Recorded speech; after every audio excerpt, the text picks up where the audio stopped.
My name is Courtney Foster. I lead the Supply Chain Solutions Group for Europe, Middle East, and Africa at BSI. And today we're going to go over several topic areas.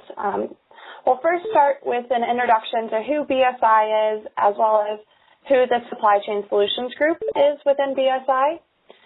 Then we'll go over a little bit about the importance of understanding social responsibility risks, what it relates to brand protection and customer-driven importance of social responsibility. We'll then review some government legislation that are relevant to social responsibility practices, some of which you can see listed here.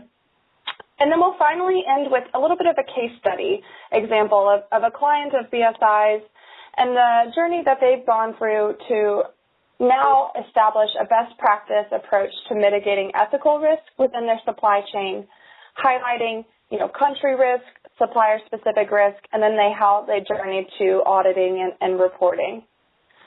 So that's the agenda for today. So at this point, I'll just do a quick introduction to who BSI is, just one or two slides, and then we'll get into the real meat and bones of the presentation. So who is BSI? Some of you may be familiar with BSI, British Standards Institution, as it relates to standards and certification. BSI is one of the founding members of the ISO organization, and we create about 2,000 standards each year. And that leads us to carrying out about 150,000 audits and assessments on an annual basis in about 160 different countries. So that's who BSI core business is and really where a lot of our international presence is. But where I'm speaking about today is the Supply Chain Solutions Division at BSI. And this division specifically has about 20 years of experience of assessing global supply chain threats. We are actually a provider of supply chain intelligence to both government entities as well as to commercial clients. And then finally, we are also have tools and solutions to help companies handle and manage supplier risk and compliance. So any of the global risk intelligence that you are looking to seek out, we have a tool for country risk. So it's called Screen, which you can see here at the bottom of the slide presentation. Screen is a global risk intelligence portal where you can log in and get country-level risk on 200-plus countries in areas such as social responsibility risk, ethical and environmental, business continuity risk, as well as security risks.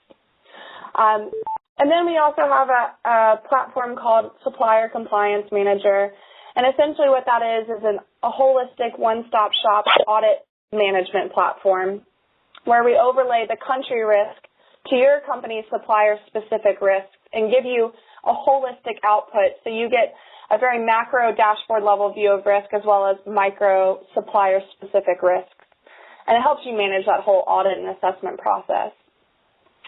And then finally, we, BSI, I did mention, is an auditing body at its core. So we actually do leverage our global auditor base, which, again, operates in about 160 countries each year.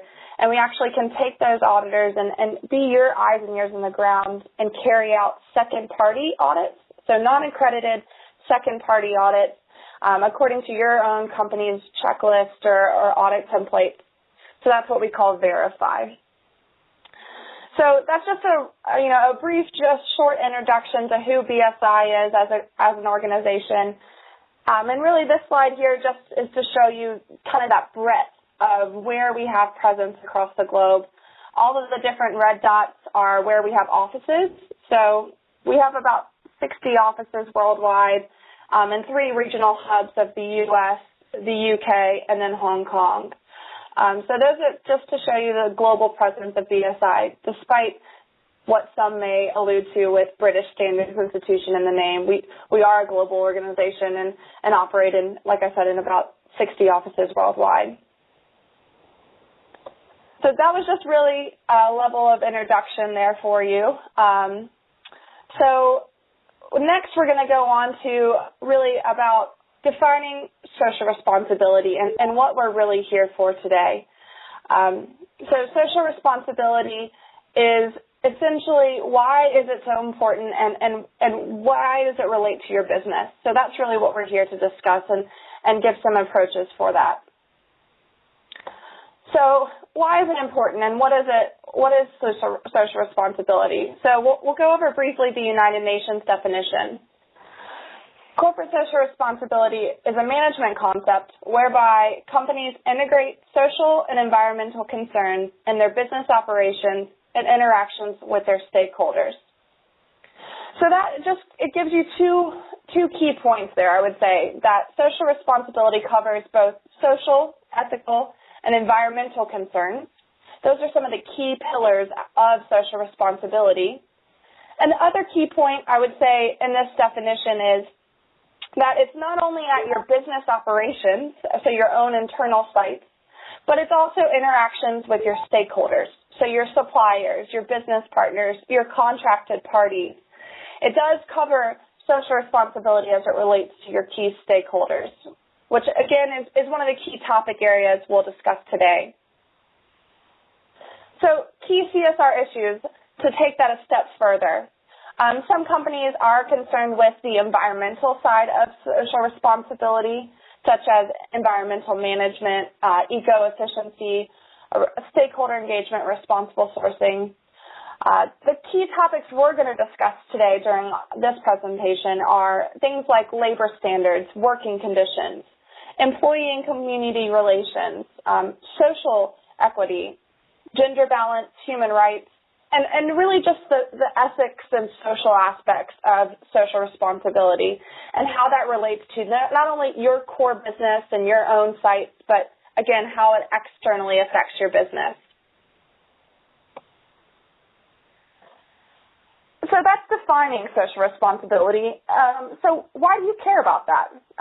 And I will say that the reason you should care and the reason you do care about social responsibility is, at the end of the day, your social responsibility practices drastically reflect on your company's brand and your company's reputation. Some interesting statistics to back up that statement. About 87% of executives say a strong corporate brand is just as important as a strong product brand. Companies nowadays are really focusing on their morals and their brand values, and less so on the actual products that they produce on an annual basis. So the strong corporate brand is becoming more and more important. 60% of executives say that a company's market value is attributable to its brand reputation.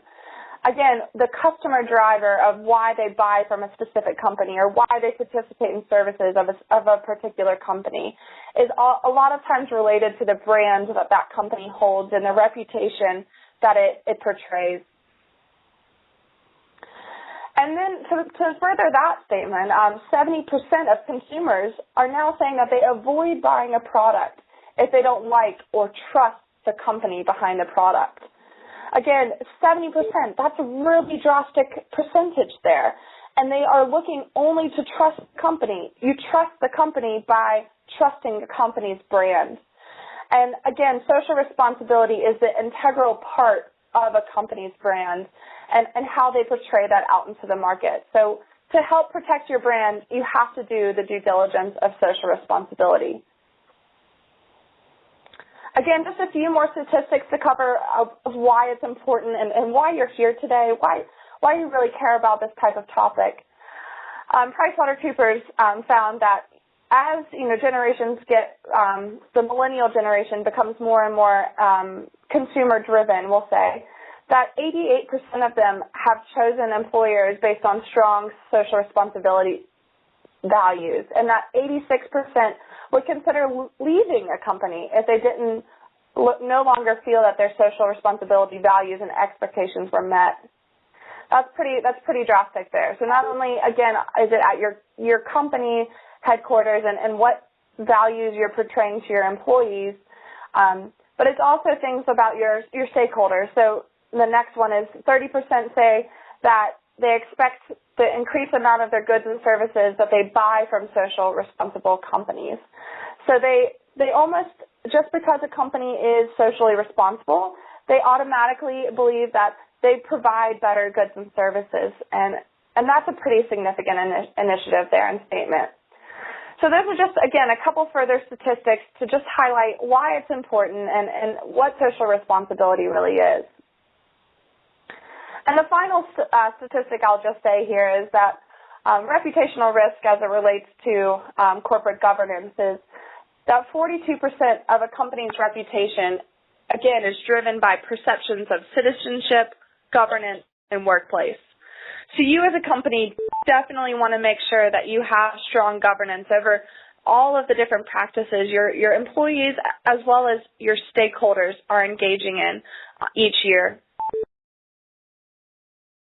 So where are we going with this? I'll say that companies oftentimes really focus first on the social responsibility aspects at their headquarters sites or their own internal sites.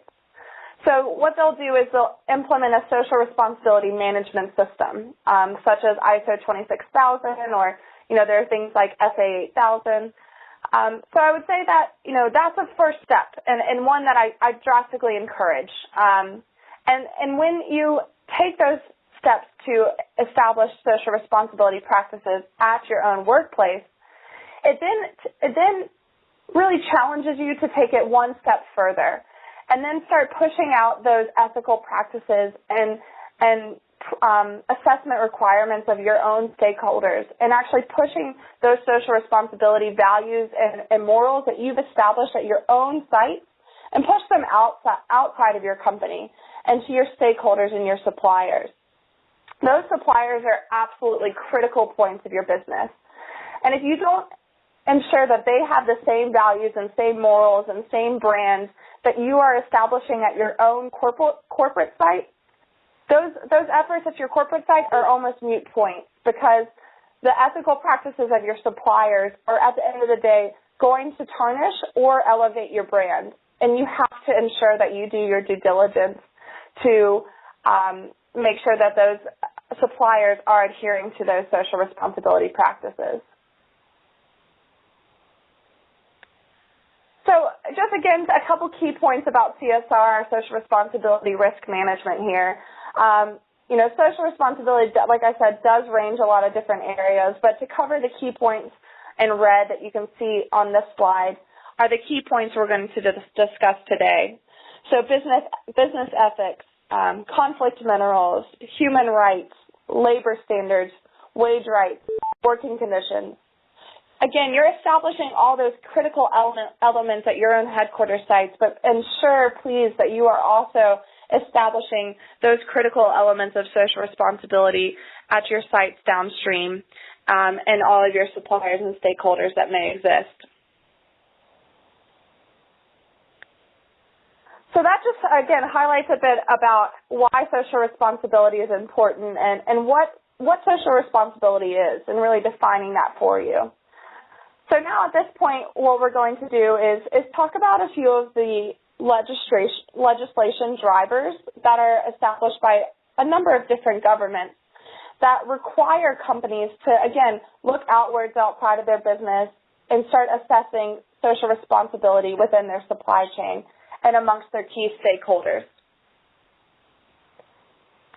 So the first piece of legislation we'll cover today is the European Union conflict minerals legislation. Relatively recently, within the last couple months, the European Union legislative body has adopted a draft law. And this draft law is designed to ensure that conflict minerals are not a part of a corporation's supply chain. So conflict minerals, just to define that briefly, are minerals that are sourced from conflict-prone zones. So zones or areas that are actually run by rebel groups or organized criminal groups. And these criminal groups are running these mines, and oftentimes the sourcing of precious minerals that end up in your supply chain or your competitor's supply chain are sourced from these mines. And obviously that's a big ethical concern with a lot of consumers nowadays. So this piece of legislation is designed to prevent and actually have companies do their due diligence for these precious minerals in their supply chain and do risk assessments to ensure that their minerals are not being sourced from these conflict-prone regions and from these regions that are dominated and run by organized criminal groups. So that's what conflict minerals are. I'll say that essentially what are the requirements of this European Union piece of legislation. The piece of legislation requires importers, corporate clients, commercial organizations to certify that their supply chains are free from minerals produced in these conflict zones. So European companies, therefore, have to perform a due diligence risk assessment to ensure that any of the four minerals, tin, tantalum, tungsten, or gold, that may be used in their products did not contribute to a military conflict. And obviously, contributing to a military conflict means if you're buying products from these conflict zones, you're by default contributing to the military conflict that is occurring in these conflict zones. So essentially what it's saying is you have to understand where those minerals come from in your supply chain and do your due diligence there. So what are the next steps?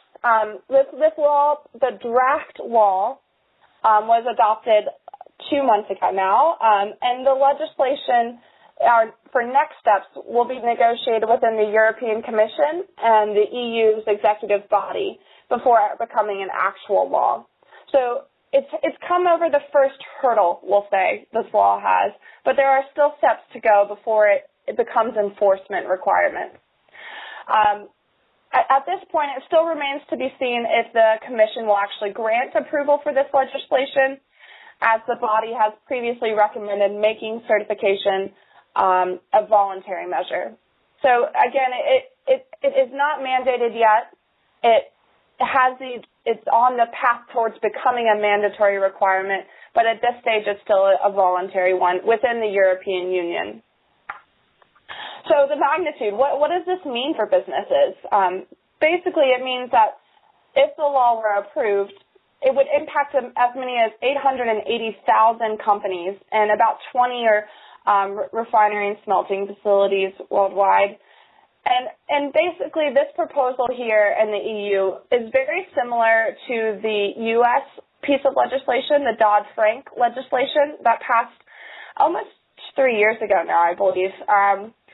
But it's actually more widespread and covers more ground than the U.S. legislation because the U.S. legislation only covered the Congo region and the six or seven surrounding countries of Central Africa and those conflict zones. So it was only the U.S. legislation was only focused on minerals coming from Central Africa. However, this European Union piece of legislation is much more widespread and covers mining operations worldwide and any conflict zones that happen in mining operations worldwide. So it's much more widespread and therefore will have much more of an impact on yourselves in your corporate operations there. So this is a map that BSI created to highlight some of the conflict mineral trade flows from the Central Africa region. In relation, again, to the already passed piece of legislation, the U.S. Dodd-Frank Act. So it's highlighting the 6 or 7 countries of concern in the Central African region and where some of those conflict zones are, and then where some of the minerals produced in those conflict zones are being exported to. So you can see with the arrow pointing north, it is a major European concern for us on this call that these conflict minerals are being exported to the European Union, and therefore it just highlights the further importance that you as organizations need to do the due diligence and find where in your supply chain these minerals are being sourced from. So you're ensuring they're not produced and sourced from these conflict zones. Okay, so the next piece of legislation we'll talk about today is the United Kingdom Modern Slavery Act.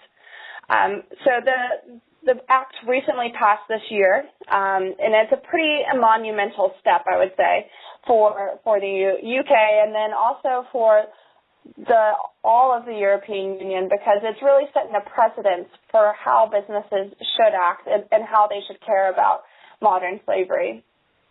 So the key point of the Modern Slavery Act we'll talk about today is Part 6, Section 54. It's transparency in the supply chain. And transparency in the supply chain is obviously a key area that we focus on in our core area for this call today. So the requirements are of this Modern Slavery Act and the transparency in the supply chain clause that commercial organizations must prepare a slavery and human trafficking statement each financial year. So the statement has to outline the steps that the organization has taken to ensure that there's no slavery in the supply chain or in any part of their business. Or the statement has to say that the organization has not done any due diligence to ensure a process to find the slavery is in place. So there's two extremes that come off of here. You either have done your due diligence and say that no slavery is in your supply chain, or you issue a statement that says you as an organization have taken no steps to ensure that there's a process to find slavery within your supply chain. So those are the two real branches of a statement here. And some other key elements of the statement that we'll touch on further today, but I will say that some of them are related to your corporate organization structure and your supply chain. So actually mapping out the different key players within your supply chain and where some of the riskier areas are for modern slavery.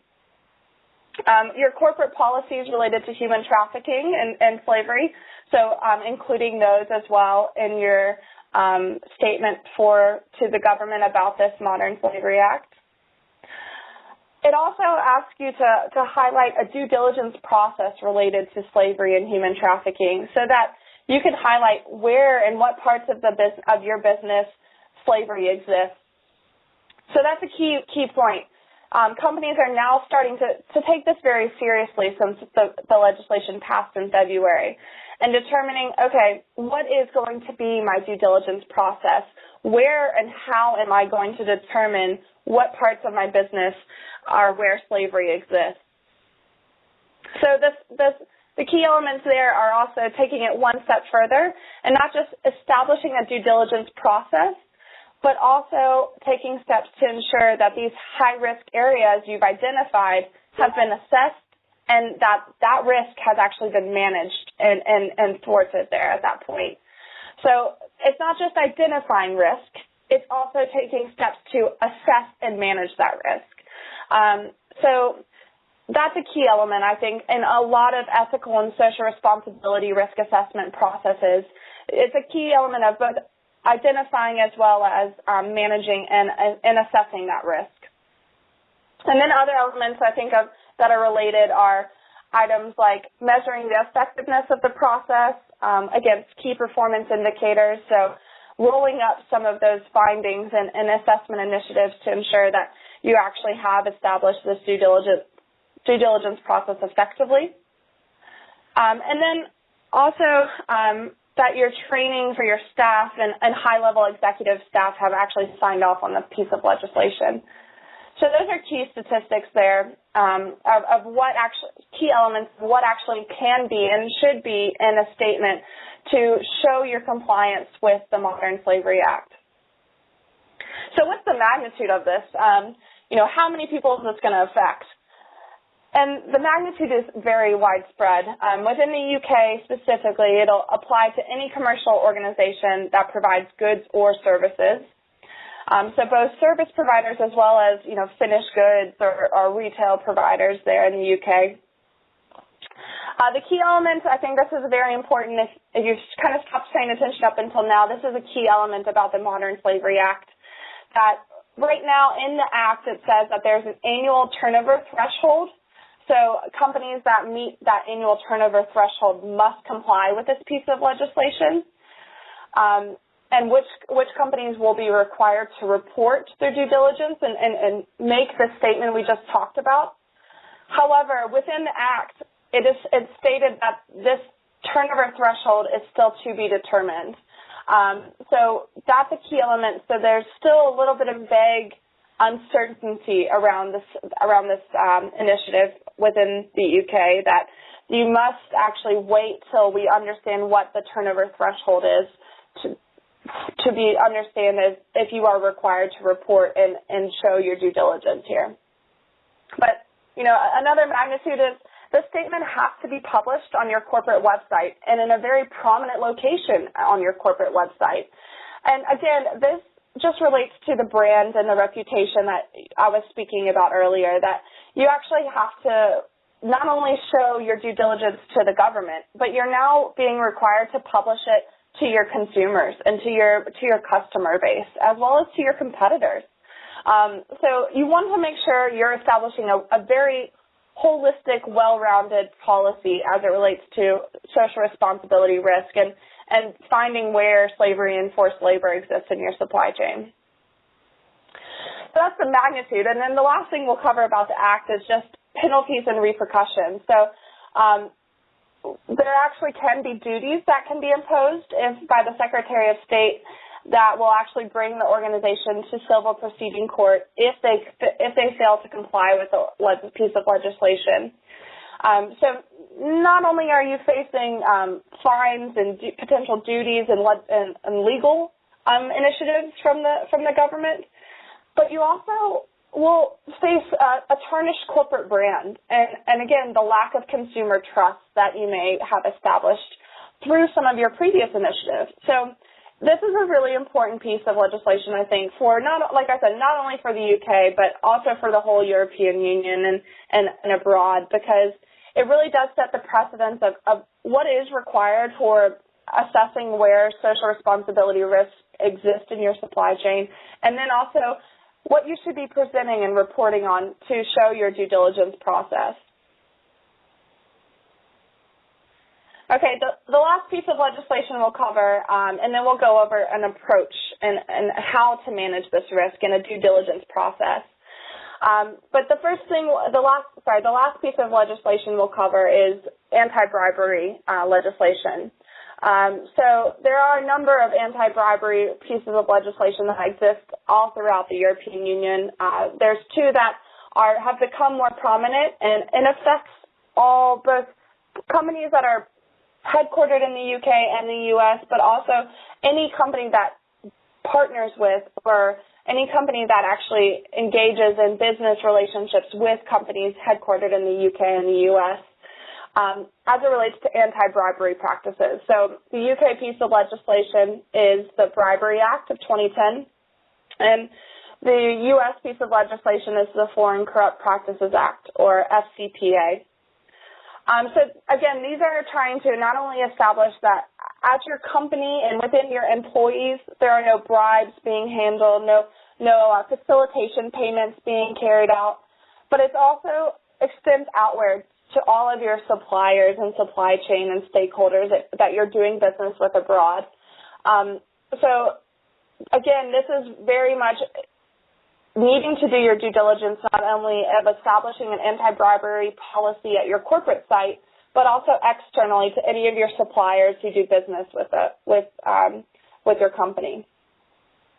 So principal ways that you can actually approach the bribery risk and understand where some of these supply chain risks may exist is, again, a risk-based due diligence program that you can establish to assess where the bribery concerns may exist within your supply chain and your key stakeholders, but also using anti-bribery terms and conditions when you're actually starting and engaging suppliers or stakeholders for the very first time. So those contracts and legal requirements that you engage when you say, okay, yes, I'm going to do business with a supplier.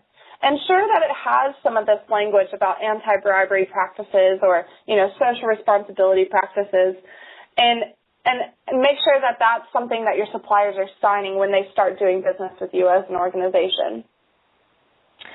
So those are some of the ways, again, you'll notice a few trends, both with the conflict minerals piece of legislation, the modern slavery piece of legislation, as well as this anti-bribery piece of legislation. The key element is doing a due diligence doing and establishing a due diligence process to assess the risk externally with your key suppliers and key stakeholders. And then not only establishing that process, but assessing where the risks are and managing that risk throughout its entirety. So those are key pieces of legislation, regulatory drivers that have already been established, that are already being enforced on you as an organization. So how are you going to deal with that? And how are you going to actually engage in such an initiative? So to put a little bit more of a picture for you, you as the doers of the organization may not be the ones reporting to the government about how you're doing this due diligence process, but it may be your CEO, or it may be your executive vice presidents or managing directors that may exist. So let's just portray a quick picture here. Your CEO is at a shareholder meeting, and the media is there, and he's going to be asked some questions relating to some of these supply chain legislation issues that we just covered. And so does he have the answers, or do you as an organization have the answers that the media may ask as it relates to some of these legislation pieces? Simply starting out with, how many suppliers do you have as an organization? How many are the suppliers are direct suppliers, or how many are indirect suppliers? You can start to see the CEO starting to sweat little beads of sweat down his face, because he may not be equipped at this moment in time about how to answer some of these questions. So not only who your suppliers are, but are you engaging these suppliers in any type of risk assessment, or do you have a living profile of who your suppliers are? And are these risk assessments being carried out? Have you done any physical audits on these suppliers, or do you know face-to-face what some of these key issues are and where some of the risk is and where are they? But also, not only identifying risk again, but what improvements or corrective measures have you made in order to assess your supplier risk? This point, I think, is very key to what we're talking about today is, does this supply chain risk assessment due diligence process adhere to your corporate values? Those corporate values you put on your website, these corporate values that you establish across your entire organization, does it adhere to your corporate values, your supply chain? So a key one that, is something your CEO needs to be equipped with answering. And at the end of the day, can you tell your supply chain story? So you may, as like I said, as the doers, but can your executives tell your supply chain story if they were faced in an ad hoc media presentation to present on how they're actually doing in meeting the criteria of some of these pieces of legislation? Oftentimes the answer is no.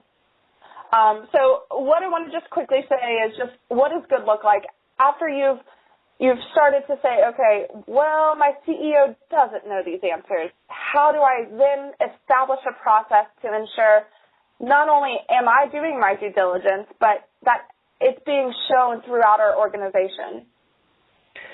So first, you make sure that all actors within your supply chain, research and development, procurement, risk, compliance, all are adhering to and aligned to your corporate value. Get rid of all of the opposition to the corporate values. Ensure that they're widespread throughout your organization. Also make sure that the active and ever-changing living database of your supplier profiles does exist, and that you are also conducting risk assessments on these living profiles. So, related to what is your product type that supplier produces? What's the country where they're located? Are they a critical supplier? Are they economically sound? Do they pose any reputational risks? And once you've started that conducting of the risk assessment, you then can start categorizing your suppliers in different tiers of risk. So you may have, 10% in the top risk category that you've identified, and then, a good 40% in that middle range of suppliers of risk. And then maybe you have a 50% in that lower, these are no risk to our business because of all these components. So categorize your suppliers. And then the key point is, everyone is resource constrained. All businesses are. It's a reality. But make sure you allocate your financial resources and your activities to that top tranche or top tier of risk of your suppliers. So that 10% I was just talking about. And on that 10%, start saying, okay, I'm going to conduct on-site validations on my critical high-risk suppliers and verify their profiles. So I can make sure that they do adhere to these corporate values for social responsibility like we were talking about. And then at the end of the day, you want to make sure this due diligence process is repeatable. And you can continue to measure, monitor, and improve the performance of your suppliers so that your CEO will be able to answer and be able to tell your supply chain story at the end of the day. Where are the issues? What are the issues? Have improvements been made? And do your supply chain align with your corporate values? Again, that's just being able to, not only yourselves as core users, but also your executives, being able to tell your supply chain story. Okay, so the last, part of this presentation will be giving a little bit of a further best practice approach to how to manage and how to establish a due diligence process.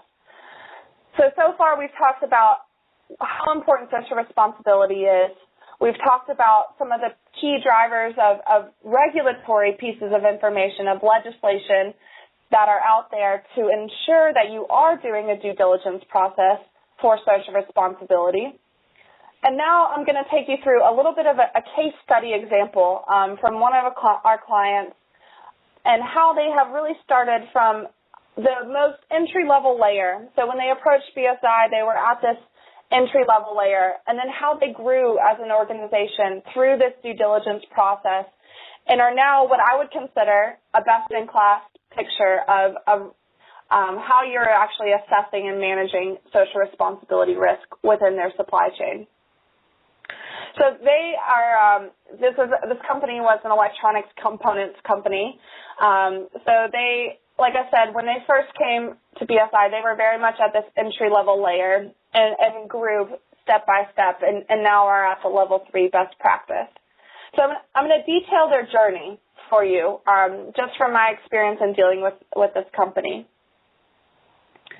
So before working with us, they really were at this, we'll call manual step of the entry-level layer. So they were doing manual self-assessments and no real consideration for geographic risk intelligence. So when they came, they said, okay, oh man, we have a lot of different areas of risk that we want to assess. We want, there's all these pieces of legislation out there. We want to do social responsibility. Absolutely. That's a key point for our business. We really have these great, moral values that I remember looking at their website when I first partnered with them, and, it was all over their website how important social responsibility risk was. But then they said, well, we also have these other areas like, business continuity. That's a hot item out there. Our procurement department's really concerned with code of conduct. Quality, that's a huge element of our supply chain with electronics components. So they had all these different areas and objectives of risk.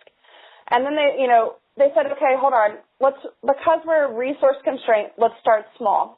So their decision first was to go with just a social responsibility questionnaire. So they started this spreadsheet, and they said, all right, here's question 1 through question 50. And they created all the different questions through the questionnaire set. And then said, here's some of the requirements. We want to weight some areas of risk. We want to make sure we have some supporting evidence from the questionnaire responses. So they started, creating this program really from scratch. Then they started to face some issues, to be honest. They started to face some issues because there was this one lady they assigned this process to. And this one lady was responsible for sending out assessment questionnaires, this Excel spreadsheet, to 200-plus suppliers, which is quite a task. And when I met this lady, I think she had grown a lot more gray hair over the years of trying to encounter this Excel manual process. But faced some issues with, undeliverables, with wrong email addresses or bounce backs because the assessment file was too large. They weren't able to really do mass communications to any of their suppliers or any kind of tracking of if it was delivered or if it wasn't. So they had some issues with sending of the assessments, but again, they had at least started. They had at least begun the process. Then they said, okay, well, we've sent them out. All right, good job. And then they said, well, now we have to track it. And again, the tracking fell down on this one lady's shoulders, and she was trying to say, okay, I sent out a reminder on this date. They refused the assessment on this date. I've sent corrective actions on this date, but not really effectively. So they just basically had a hard time tracking some of the completed assessments as well as some of the in-progress assessments once they had sent that very first initial email. So again, it was a very laborious, very, very labor-driven task that they were trying to engage in. And the other thing I would say that was a bit different is they were taking, because they were resource constrained, they were really just taking a traditional risk assessment approach, and basically whatever the answers were to the assessment were what they were taking as that is the risk of the supplier. So, out of the 50 questions, if they were answered 70% of them correctly, they said, all right, well, that supplier is 70% of risk for our business. So it was very cut and dry how they were looking at risk and compliance. They were, very single-focused and not incorporating any geographic risk, no automation. And the other thing is they were doing these self-assessments, right, sending out the questionnaires and having the supplier respond. But then they were also trying to say, well, let's also do some audits. Let's do some audits. And, they were saying, well, I'm going on a business trip to Belgium. I'm going to go and do an audit while I'm there and check out that factory where that supplier is in Belgium. So, convenient business trip audits. Sometimes they were going and doing audits on suppliers that were not relevant or not critical, so they were over-auditing. Again, they were single-focused and only covering areas of social responsibility. And then sometimes they weren't even auditing some of the critical and key suppliers. So in essence, they were doing some audits, again, which is a good next step for them, but it was very unmethodical and not any kind of streamlined, systematic approach to how they were auditing. So they took some good steps in the entry-level layer. They said, all right, we know we need to establish a program. They established a questionnaire. They tried to send it out in a very manual process, but it was, again, compliance equals risk. Just what the responses of the assessment were is what the supplier risk was for their business. So, they made some progress in entry level, but after a while they said, this woman that I was talking about, she started saying, this is too much for me to handle. This is, I need some bigger picture understanding of what the risk is. So they engaged in layer one, and this is where we really got involved with some of their relationships. And before, this, again, a couple members of their team were looking at, Google for country risk, and they said, okay, well, we know we want to get a better idea of what the environment our suppliers are facing on a day-to-day basis. We know we want to understand where the country risk is for our different suppliers so we can start to prioritize. However, they didn't have a mechanism to do it yet. They were, going to Google, our good old friend Google, and saying, where are some of the risks for Myanmar? And just doing a quick Google search and coming up with a few results, but, it was taking more time than it was doing them good. And then some of the results that they were getting back, for example, were travel security risk or political stability risks. And they were taking that as supply chain related risks. And in actuality, let's take this example here on the screen. They were sourcing from Peru some critical components for their business, and they wanted to know about Peru. And I don't know if you've ever been but Machu Picchu is amazing. There's absolutely no real risk for traveling and doing tourist things in Peru. The government's relatively stable compared to a lot of other South American countries, so it's only a guarded risk for political stability. But then when they started, working with BSI, they said, wow, the supply chain risk of Peru is completely different than how we were looking at it. And, the BSI tool told them that, their human rights risk, for example, were high in Peru, that their suppliers were facing severe risk of working in conditions that were not suited for success. They were also, child labor was a very big issue for them in the business in Peru.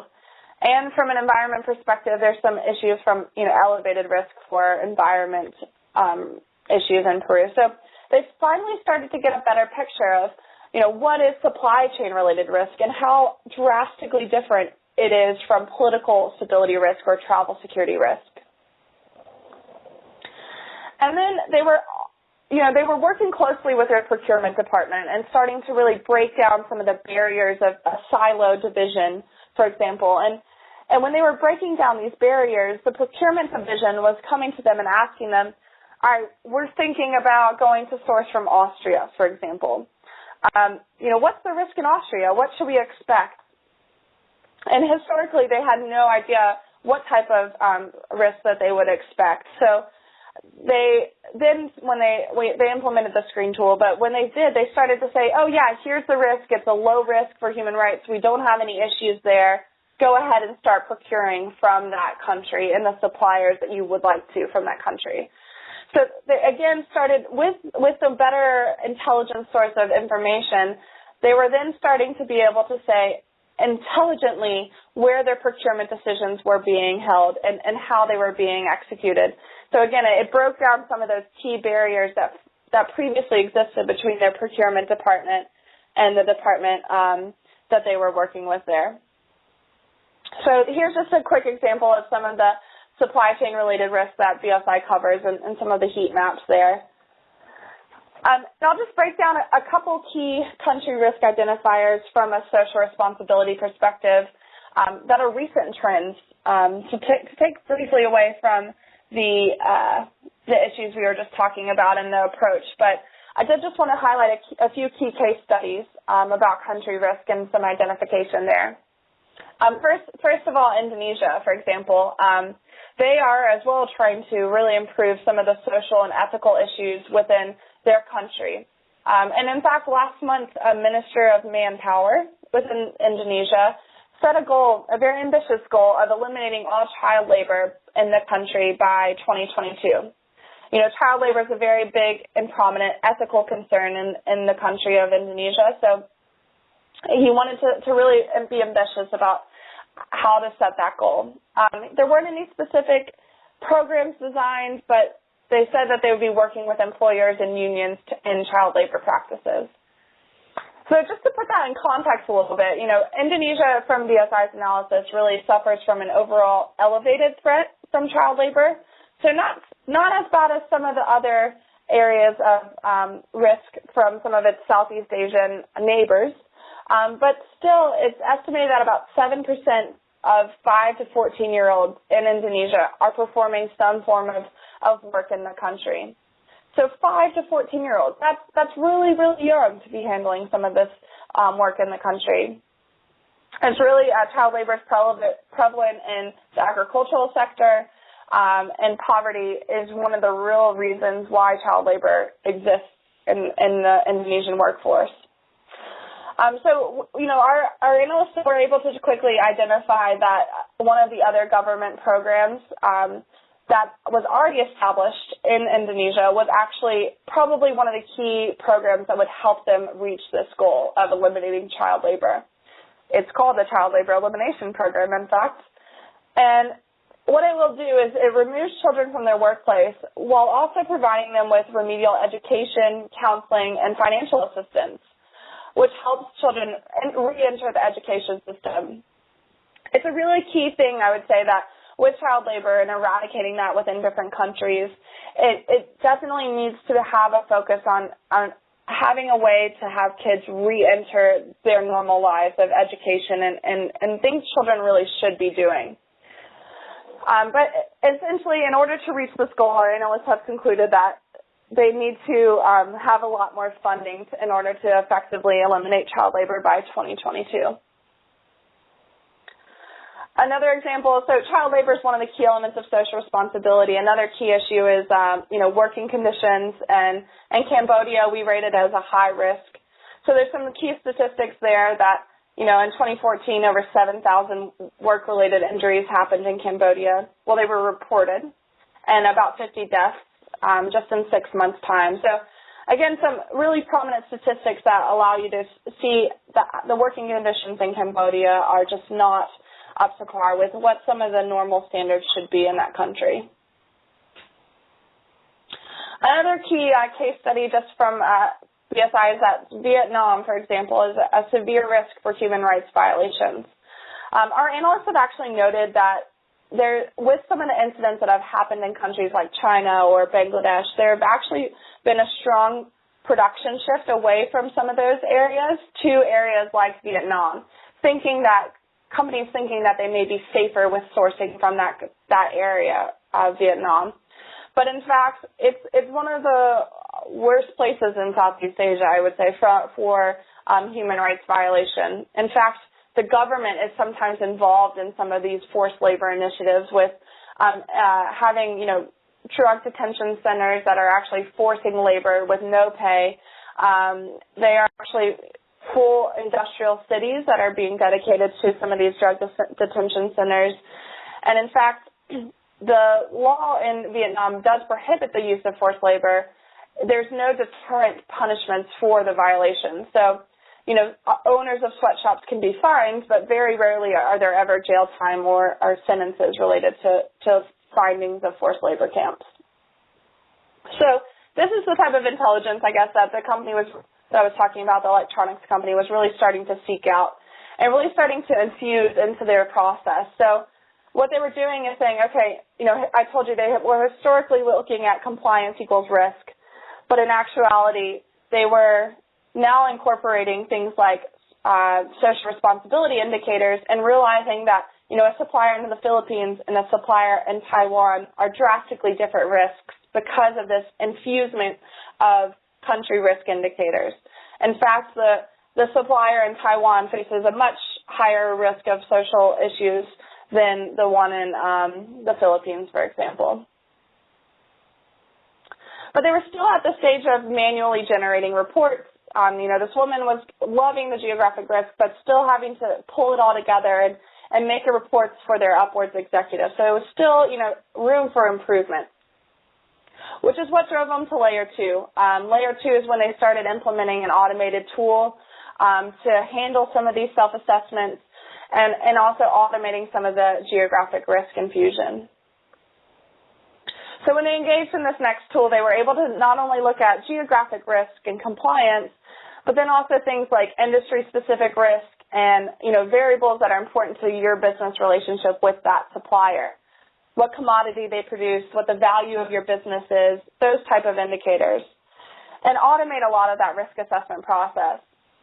So now the first thing they realized is they were able to push upwards in macro-level views of key performance indicators, just like a lot of these pieces of legislation are starting to require. And really it equips them to better tell their CEO story, if you will, and their supply chain story. So the CEO had a better picture of where the risks are, where they were in the assessment process, what categories of risk were the biggest concern, but then also the doers, or the ones that managing this process on the day-to-day, were able to have full automatically generated assessment reports to give them that visibility they needed. A part of the requirements are also talking about identifying or mapping out high areas of risk. So again, they were able to see where on the world are their global operations and their global suppliers, but then also overlay that with what is the threat of human rights, or what is the threat of child labor in that country. So you get a better visual picture of where your high-risk areas are of the global supplier base.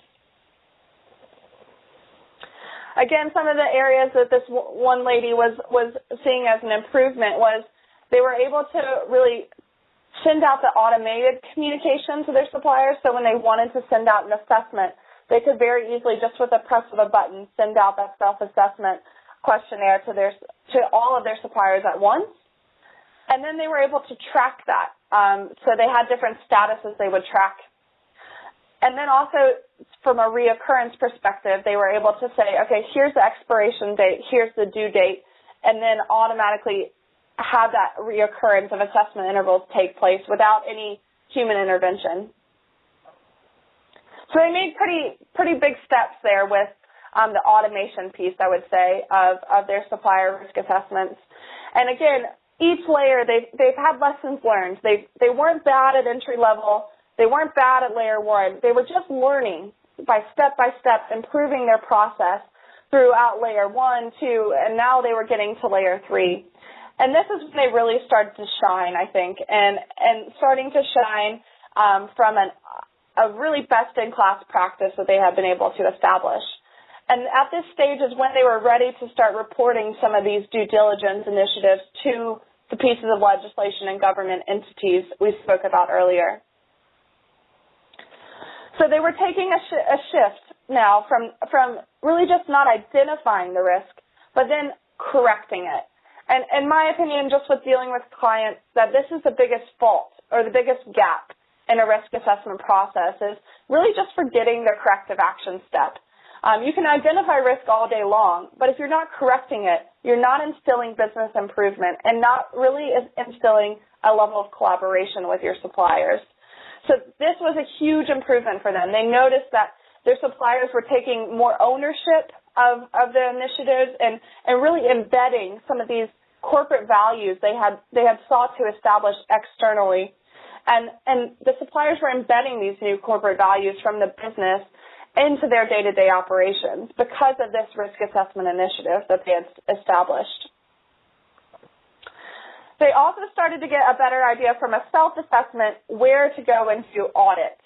And I think this is, again, a very key step for them. They had a more methodological process of taking self-assessment results and allocating auditor resources based on key areas of risk.